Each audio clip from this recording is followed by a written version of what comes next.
Webinar. Thank you for joining us today. This is on how to get your first 50,000 followers on Facebook.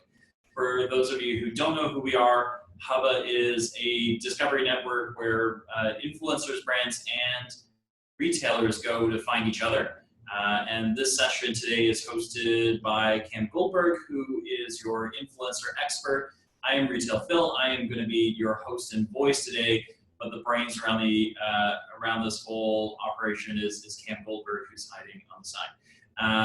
But I digress. We have an amazing guest with us today. We've got Cash Medina from Two Monkeys, who has been to a crazy amount of countries. When we first looked her up, she had been to 3 continents, 41 countries, over 100 cities. And somehow she's kind of doubled that number in that time since we've done our research. So she's actually been to 6 continents, 75 countries, and I have no idea how many cities. Now, what's important in there is that she has over 200,000 followers on Facebook, and she is crazy good at Facebook. So I'm going to stop talking and introduce Cash Medina from Two Monkeys. Welcome, Cash. Hey guys, what's up? So I'm Cash. I'm Filipina, and I've been traveling around the world since 2013. But I've been travel blogging since 2014 with my husband, Jonathan, who's the other monkey. So yeah, we've been using a lot of our social media channels to work with a lot of brands. So let's talk about that. I love it. I love it. So, do you want to just tell the audience a little bit about how you got here? Travel blogging in particular is not something that's well known or well done, but you seem to have made it well known and made it well done. So, do you want to just tell them how you got here Sure. Yeah. Sure. Actually, like Jonathan and I met while traveling in Asia. We were backpackers. We're like, like those budget people. And I've learned about travel blogging. Like I was reading a lot of bloggers from the States doing this. And they were like, okay, it feels like I'm Filipino and I have Philippines passport. And all of their tips doesn't match like the way I wanted to do it. Because like they can easily enter this country. But how about the visa? And they have this money. And how about my money? I have the Filipino pesos. It's like the Philippines pesos is nothing compared to the dollars. So, but we got into it in 2014 when we met a friend who is like selling photos and blogging to help the charity that he founded in India. And they were like, you guys have a very interesting story. Why not blog about it? And we couldn't because like it was like, how come? Like, I don't know how to write. My English is awful. So I was like, Jonathan is British, but he doesn't like his face to be in anything online. Like his background is architecture and I used to work for an oil company. So blogging and writing is not our forte, like that's what they said. But then like that was in May 2014 when we had an idea. And in October 2014, when we decided, okay, let's just give this travel blogging a try. And we studied like, I think 100 blogs, not just in travel industry, but in other like a niche. Mm-hmm. And we decided, okay, let's do this travel blogging thing and have a business plan. And now we are travel bloggers full time. and really good at it too. I mean, the number of folks in your audience and the folks that you're looking at have made you very serious in this space. You have gone from not only kind of backpacking and roughing it everywhere, but luxury. Your audience is quite wide, right? And so is the number of people that seek you out. Yeah, actually, if you see your blog, we had this tagline. Like, if you see it old days, like you can still see it on our Facebook cover photo. Our tagline was from monkey backpackers to luxury travelers, and it's promoting sustainable travel lifestyle. And the good thing is we have very solid following who followed us during those days. Like we're sleeping in the floor and sharing their like, okay, look at the train station where we slept today. And then now that Jonathan is wearing the bathrobe everywhere, and like really 5-star hotels and they knew that they were not just like talking about luxury travel. We're talking about the sustainable travel lifestyle. So yeah, we have very diverse audience. And before we were only getting like, we started with like 50,000 uniques. And now we're getting like 300,000 uniques and 700,000 page views. And couldn't believe it's like, but it's like a progress.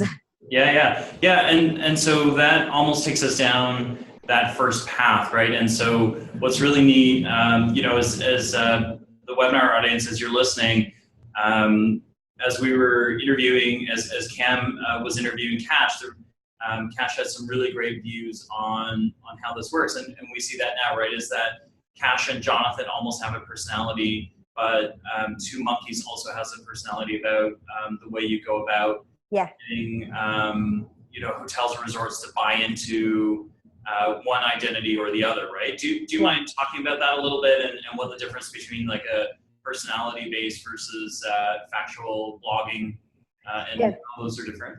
I was talking to Cam about like the two different kinds of like blogging, and I don't know about different niches, but on travel blogging there are like websites like we call it Lonely Planet and stuff like that, and there are like popular authors there, but like people go there because it is the story as it is, like the guides. But with us as well is like our followers like follow our story because like we personally experience it. Like you have to build the trust with your audience. So like on our Facebook as well, we are personality based blog. But we in 2015 when we attempted to make our website a community website. So aside from us, we are now Two Monkeys Travel Group, because we have a group of monkeys.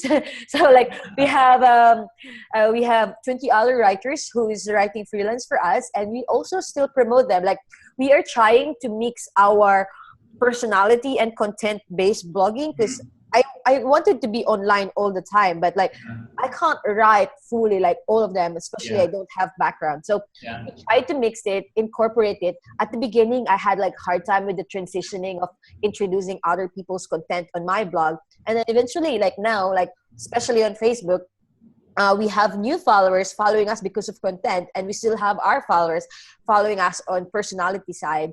And I actually created a new blog which is more of our lifestyle, where I can just share like my personal stuff, because I found out that on our Facebook page we have content, like people are just following us about our content. How did they know? Because like when I share like a selfie of mine, then people unfollow. So it means like, okay, it means like it's not just my solid following because of me, it's because of my content.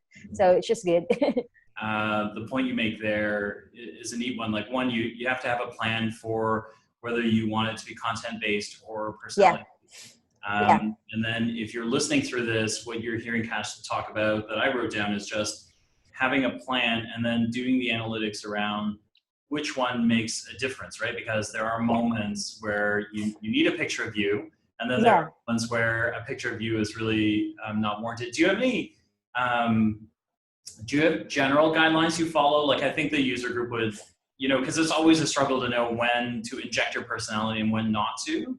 So how do you figure out which one's which? So like when we started blogging, and when I started blogging, I focused on Facebook, because I actually like, we have Instagram and other stuff, but because during those days we didn't have any good camera, so photo is not our strong point until recently.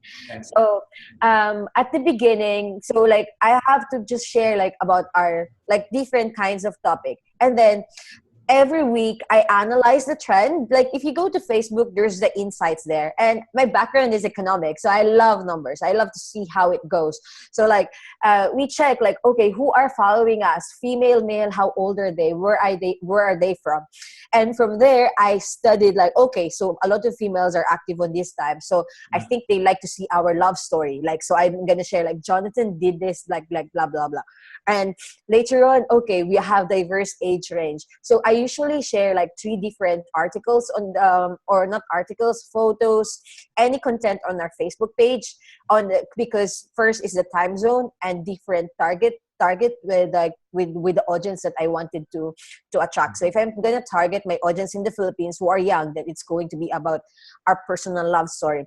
But if I'm gonna target the New York people, like New York time, like California time, most probably these people wanted to like especially in the US, wanted to read our content. So I'm going to share an article that time. And then later on, I just share random things like maybe travel quotes. I used to share that like because people says like travel quotes, like people likes travel quotes because they just relate and stuff. But I just stopped doing it because I'm attracting the audience that I didn't want to have. Like I can get them like to keep liking, but it doesn't convert to my page views. So yeah.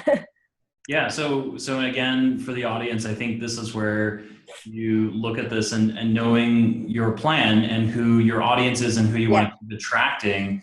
It's one thing to, to get to that 50,000 followers. Cash has done it, but she's done it fact-based and analytically, right? So she has the audience she wants. Because the one thing you don't want that you'll hear both Cam and I talk about a lot, and verified by a true expert like Cash is that you can get any audience you want, but you have to make sure the audience that you want is the one that you're attracting, because that is the right way.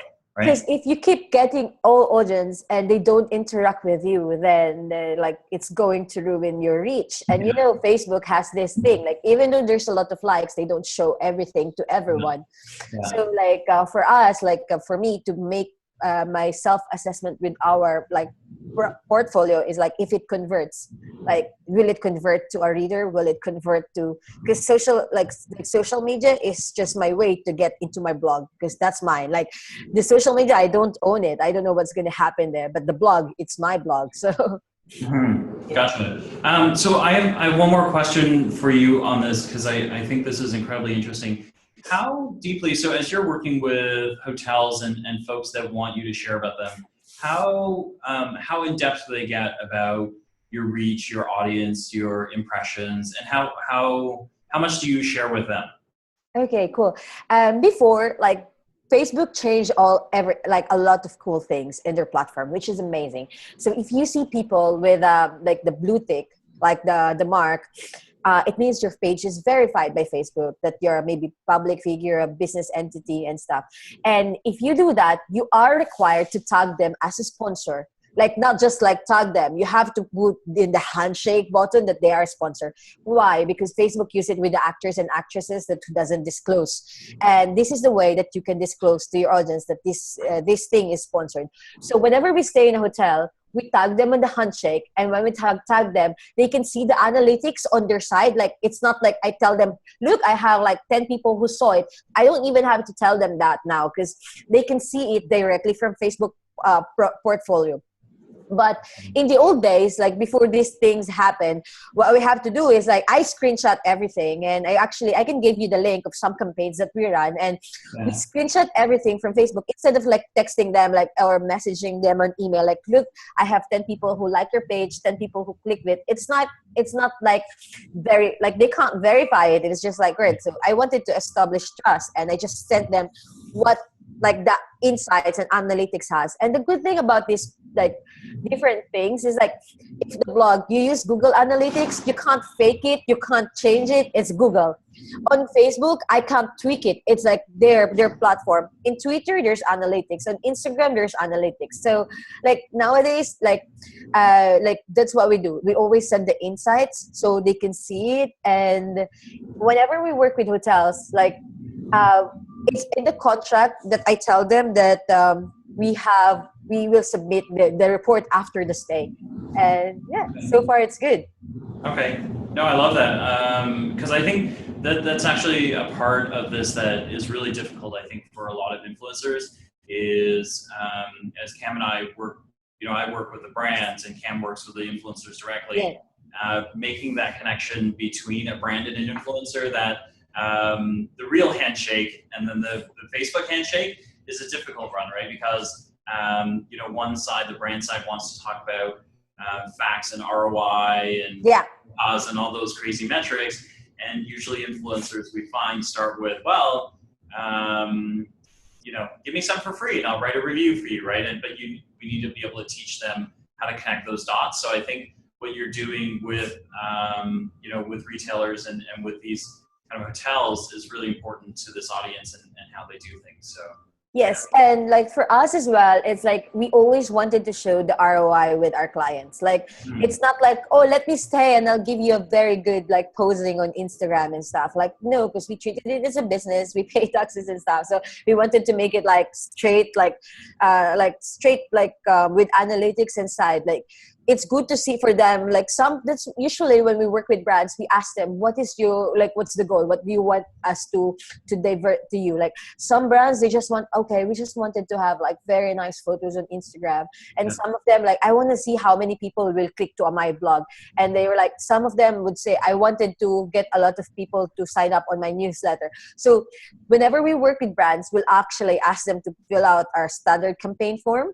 And with our campaign form, like they would they would be they would fill out like what is their goal, what is the links, what is the hashtags and everything. And then from then I will tell them, this is the deliverables, this is the schedule and everything. So I make sure that, like, like working with brands at the beginning, we already have not all the time they have to sign an agreement, especially like if we're going to stay 3 nights in a hotel. Like why would you sign an agreement? It's just like information. Yeah. Unless it's like paid brand campaigns and stuff, like we have like, this is what you will get and this is what I will get. Like it's always on paper, on email. So, Yeah. Yeah. yeah. No, I think that that's really neat. So, without giving away everything, do you like what goes on? Give us some examples of what goes on a standard campaign. I actually can give you a format later on, but like on our standard campaign form, it just says, and because as I said, like we work, like Jonathan and I own the business, but we have like full-time team as well. So for example, like in the standard campaign form, I'll ask them, okay, do you want us to write the content? Okay, where are the photos? Because we will be taking photos, but most of the time they have better stock photos on some best like location, like maybe the spa is better than the photo of my spa. So we'll ask them to fill out those details, like send us the Dropbox link, the links that where they wanted to link. Like for example, like a Hilton hotel, like I can't just link to the Hilton's homepage. Yeah. Maybe they wanted me to link on their Hilton spa homepage. So Yeah. like page like that. So on our campaign form, we ask, and what is because on Instagram and Facebook, there's a lot of names. Like unless you have like the tick, then you know that it's the verified one. Like a lot of people can create fake accounts there. So we always have to ask them, what are your accounts? So we are correct. What are your official hashtags? And Nice. and then from then, we get this and then coordinate with my social media team. Like, okay, guys, this is the schedule. Put it in our editorial calendar because Jonathan and I will be there. And because we aside from staying in a place, we have to share as well like articles on the blog. So we have to schedule when I'm going to upload those things and then when they're going to have the hashtags. So like it's actually a teamwork process kind of thing. That's why. And we usually do this with people like with paid campaigns, because like if it's like an exchange rule with the hotels, why would I waste 3 hours of the time of my team? So like there are things like are simple, and there are things like especially for like campaigns, then if they're paying, then they have to get the quality of what they are paying. Yeah. So, would you mind sharing a little bit about how you schedule? We talked about posts and how you post kind of 3 different pieces of material a day. Yeah. How do you manage all that? Because that's a lot, right? Like, how do you keep ahead of it? Do you post every day? Do you post live? Like all that kind of stuff. Yeah. Actually, I've been awful in the last few weeks because we've been traveling in South America and my internet was pretty limited. But, there are bloggers who are using an external platform to schedule all of them in an editorial calendar. But I'm still old school. So I have an Excel file that it's shared with my social media team and my website manager. And then we have like 3 sheets, like 3 columns there, like the date, the time, and then the content. So like I usually give them my travel schedule in advance. So for example, I'll tell them, okay, I'll be in Miami in this time, but like this time this is going to be catch live video time, this is catch Facebook time, and then this time is going to be content time. So like there's like we do that, and then from there we schedule on Facebook, because instead of using external platform, like there are like Hootsuite that we use for Twitter, and then Tailwind we use for Pinterest and stuff. But on Facebook and Instagram, they don't like you can use, but I do it direct in their platform. And like we get it from our Excel sheet and then move it there. Gotcha. And then so how do you balance how do you balance being live and being able to do media at the same, like, so I think everybody struggles with that. Cam and I actually struggle with that when we go to events where, you know, you're live and you're there and you're doing stuff, but at the same time you need to be able to post social media and be able to share that you're there and you're live and all those sort of things. How do you manage to balance that out? The technique is outsource. Get people to help you. But on live video, of course, I cannot outsource that because I need to talk in front.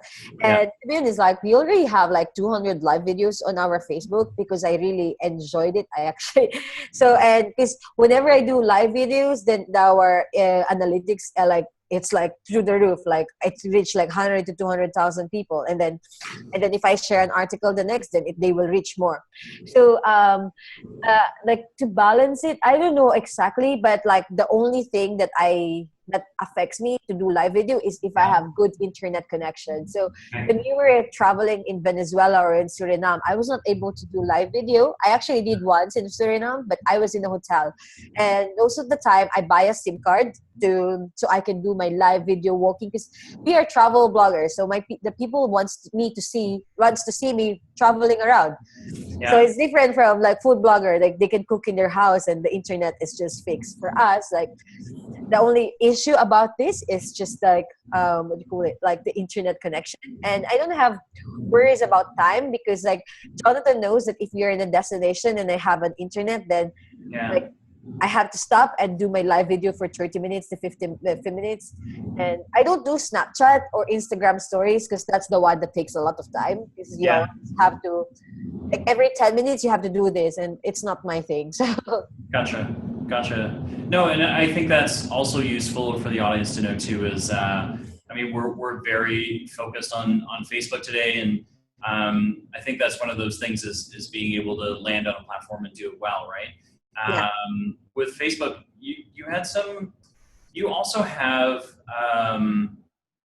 a plan around, like, so one of the really common questions that we get a lot is, you know, do you spend money on promoting within Facebook?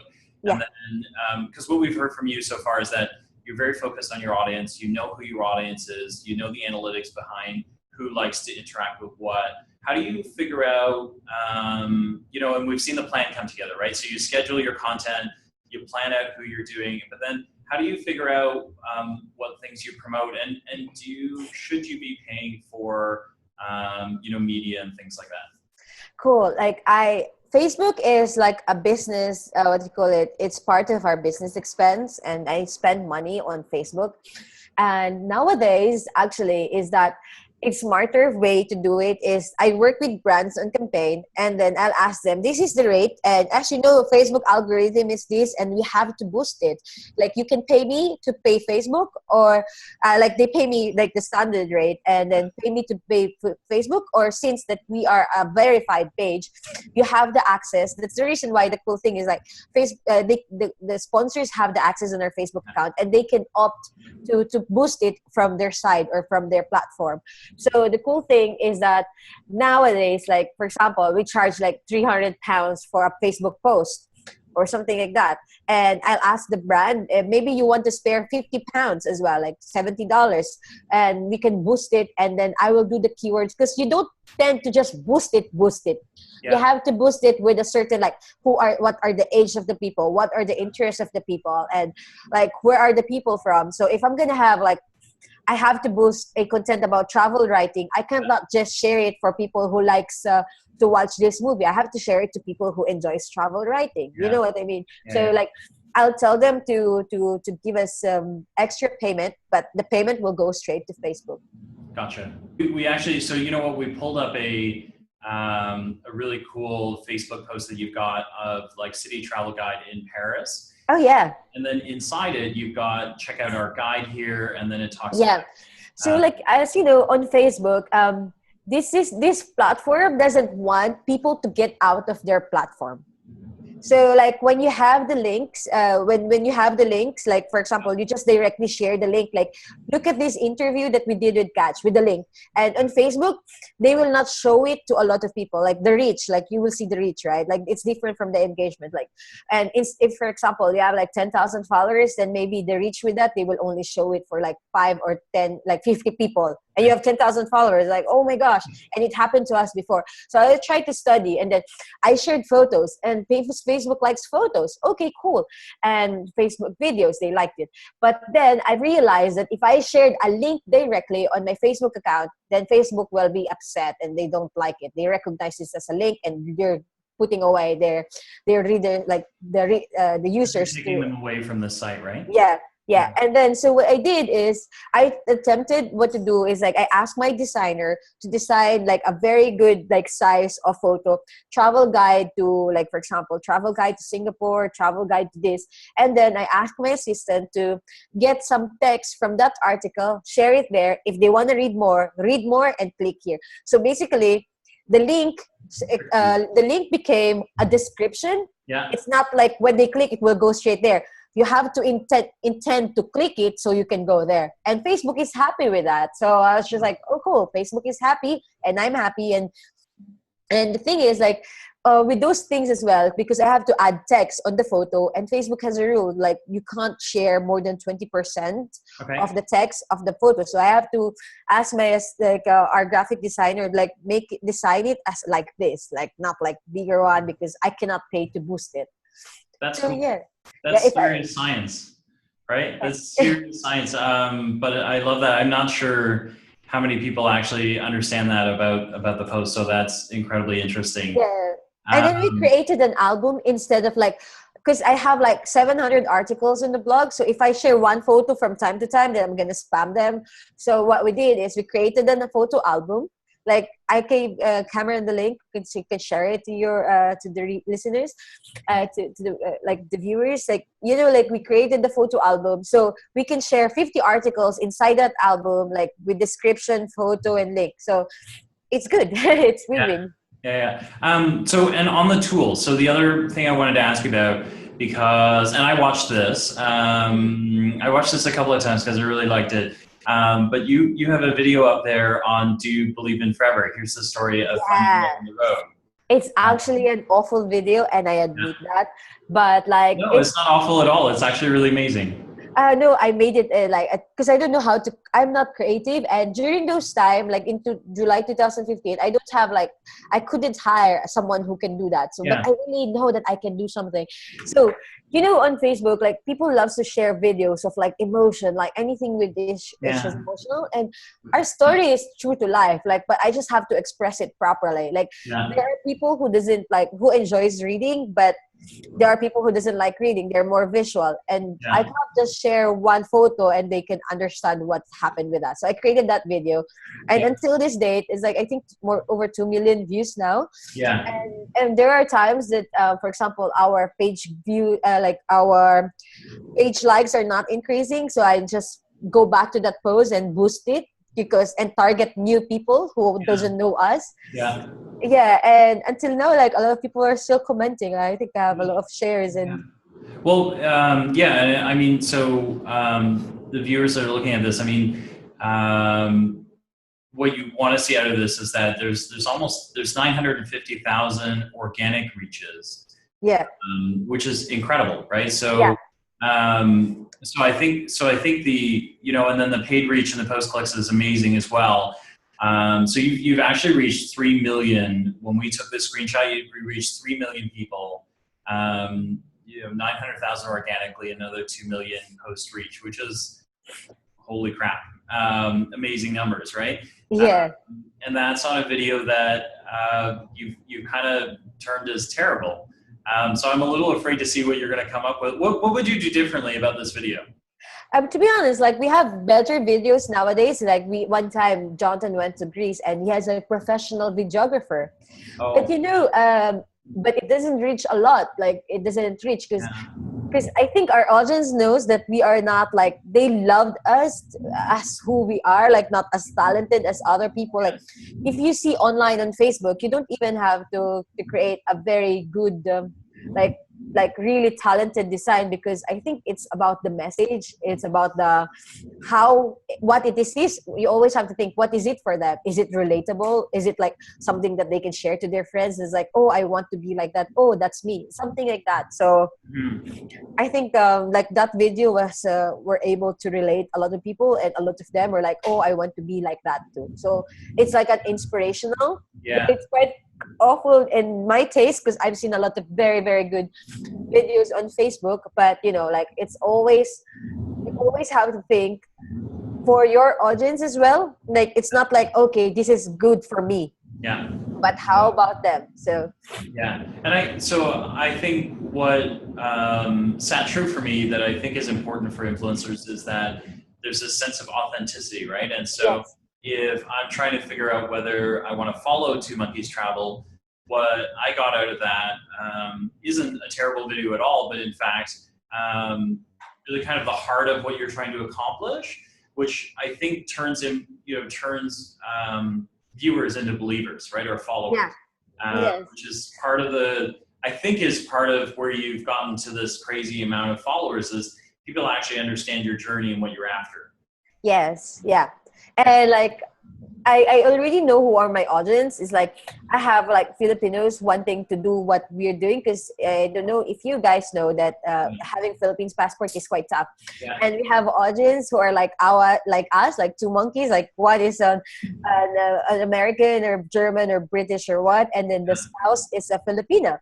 So like we have different kinds of thing, and then we have audience in Europe or any other countries because they like our guides and stuff. But as I said, some of those guides are not personality based already. But people like you know what, I actually check as well who are sharing my posts. Sometimes I have that thing, so like you can see who likes your post and who comments, but I click who share it, and then I try to check what they write when they share it, and they're like, oh, okay, check out their blog, this is a legit blog, I love it. Like I just love it. Like our audience knows that I am not like sharing fake details or fake accounts on our thing. And yeah, it's just like it's very normal now online. It's just like a lot of fake websites and this. So Yeah.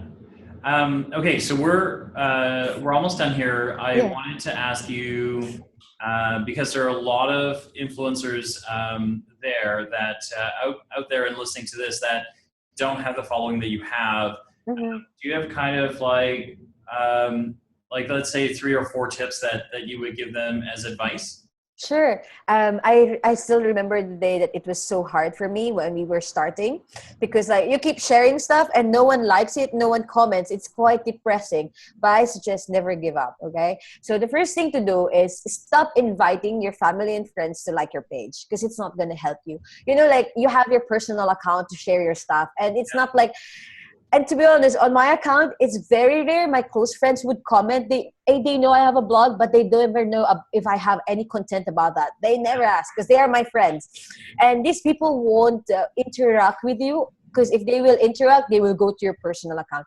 Don't do that, like just to increase your number, because this is the number that, as I said, Facebook is not just about the numbers, it's the reach and the engagement. So, and if these people, like 50 of your family members, like your page, but they never interact, then it will ruin everything. All right. And then next, you need to be consistent. I know it's quite depressing. Like you share like 3 or 4 are like posts per day. I suggest at the beginning, share more, like 4, 5, 6, way, way more. Because you have that time. That's the time when you will know when your audience are active. Like maybe you share early in the morning, lunchtime, in the afternoon, evening, midnight, and this. Because at least you will have an idea. You will have an idea where are your audience. You can see it in the analytics on the insights, but like with this, who are your audience engaging with you? Because it's different of the audience who likes you and the audience who are engaging with your content. So that's the next tip, is like when you haven't reached like even 10,000 followers, then I suggest share a lot. Like I shared like 5 to 6 before, and then after I stopped on 10,000 to 50,000, then I was sharing like 5 consistently every day, consistently. And then next is like I did more, like 60 to 10, but now that we have 200,000, I only share maximum 3. Yeah. So like because like even though I can do that more, but like the more followers you have, then I have to make sure that it's like better content. Like I don't want to be repetitive, so I keep just doing that. And I already know who are they, and I know their reaction. They're like, "Catch, you're spamming me now," like something like that. Yeah. And the third tip, now that Facebook is rolling live videos, do a lot of live videos. You know why? It's like, aside from reaching more, Facebook likes it because, like they wanted to compete on other platform, and then they wanted to have more video content on their platform. So they are giving priority on reaching more people with like Facebook Live. And aside from having those Facebook Live as well, is that when you do more Facebook Live, people, your audience, or maybe new audience who doesn't know you, will see you and see your personality of who you are. And it's like you wanted to be very genuine on your Facebook post, or like on articles, or on your posing on photos, but people listening to you, like seeing you talking, though they don't see you in person, they can at least get the vibes of, who is this, how is she boring, like the way she talks. It's not like I am horrible, my English is horrible, but like I just like talk like and like and interact with them, and they love it, like especially if you have their fans, like when when you greet them. So Facebook Live video is good. And next is study the numbers, study the analytics. And I actually told this to Cam, like, like on Facebook, if you go to your insights, you can also study your competitors. Look for different, you can add them to study their blog, like not blog, their Facebook page, and how well they perform, and study the other people in your niche on how they do it. Like, not copy them, never become a copycat, because like especially if you have a personality account, like you cannot copy other people's things. So you see their analytics like side, and you can see other people, what is performing well on their Facebook page, and maybe you can create like, oh, videos are performing well for them, okay, maybe I can do this and this and that. And fifth is like, there's a lot of social media and online, Pinterest, Instagram, Twitter, YouTube, and so on, Snapchat, and this, and Facebook. And among all of them, Facebook is one of Facebook, aside from my Google traffic, Facebook is the one that gives me traffic. So you have to know, why are you using Facebook? So at the beginning, like when you don't have followers, maybe you only think, oh, Facebook is just for sharing stuff and this. And because I know people who share photos on Instagram and just automate everything on Facebook. You can automate Facebook, it's cool. But among all those social media platforms that we have, Facebook is the only thing that I know converts pretty well.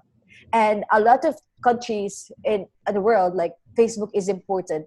Instagram is cool for brand awareness, but I suggest, if you want to drive traffic to your blog, get a lot of sponsorship, see a lot of like do videos and stuff, it's like Facebook is the ideal one. So it's a true meaningful engagement, right? I mean, yes.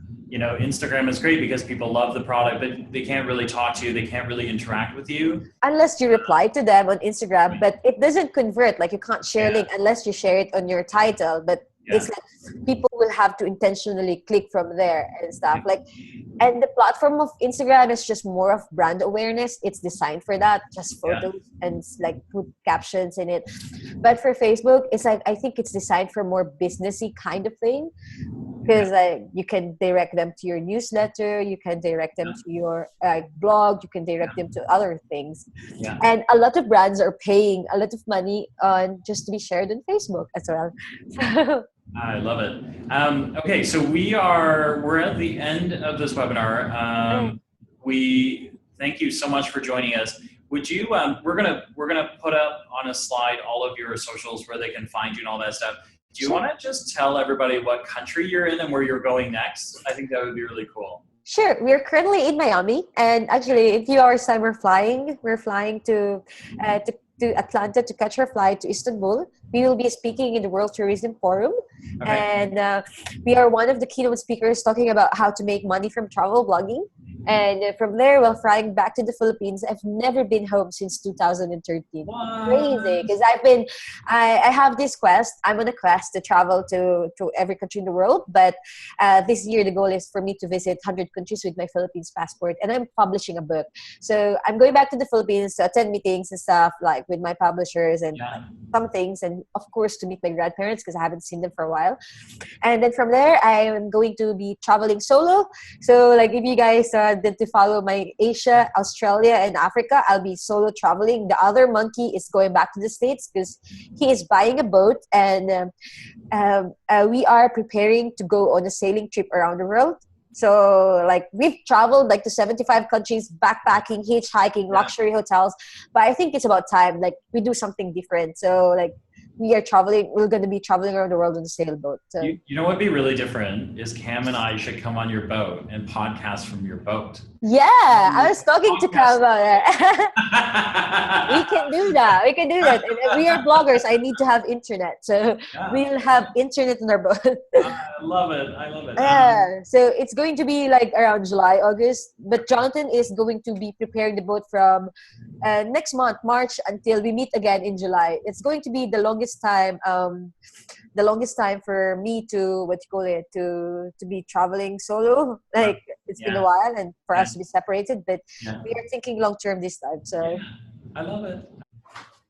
All right, so that's the end of the webinar today. A couple of final notes on this. So if you are a brand or you're a retailer and you want to work with two monkeys, you just heard that Cash is going to be traveling on her own. She's also going to be on a boat. If you have any of those products that you think would make sense, feel free to reach out to her via Hubba, and we'll also leave her information up on the side here so that you have all of her contact information to reach her and the Two Monkeys group so that you can talk to them about doing business together. And then if you are an influencer that is not in Hubba yet, that's okay. We're gonna find you and figure out how to work with you. There is a sign up link here in this presentation, but you need to apply. And then our man, my main man, Cam Goldberg here will talk to you about it and figure out where you fit in our ecosystem so that we can figure out how to get you on board. So anyway, thank you for joining us today. And this is one of many to come, but stay tuned. Next one should be exciting.